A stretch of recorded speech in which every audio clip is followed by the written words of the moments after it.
Can you taste words? It was a question that caught me by surprise. This summer, I was giving a talk at a literary festival, and afterwards, as I was signing books, a teenage girl came with her friend, and this is what she asked me. I told her that some people experienced an overlap in their senses so that they could hear colors or see sounds, and many writers were fascinated by this subject, myself included. But she cut me off, and a bit impatiently, and said, "Yeah, I know all of that. It's called synesthesia. We learned it at school.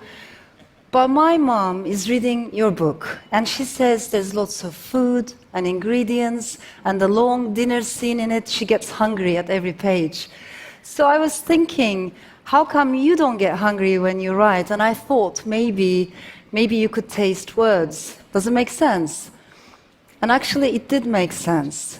Because ever since my childhood, each letter in the alphabet has a different color, and colors bring me flavors.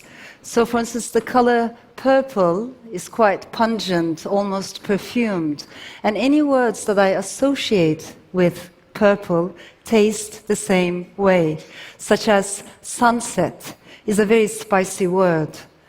But I was worried that if I tell all of this to the teenager, it might sound either too abstract or perhaps too weird, and there wasn't enough time anyhow because people were waiting in the queue. So it suddenly felt like what I was trying to convey was more complicated and detailed than what the circumstances allowed me to say. And I did what I usually do in similar situations. I stammered, I shut down, and I stopped talking. I stopped talking because the truth was complicated, even though I knew deep within that one should never, ever remain silent for fear of complexity. So I want to start my talk today with the answer that I was not able to give on that day. Yes, I can taste words. Sometimes that is, not always. And happy words have a different flavor than sad words. I like to explore how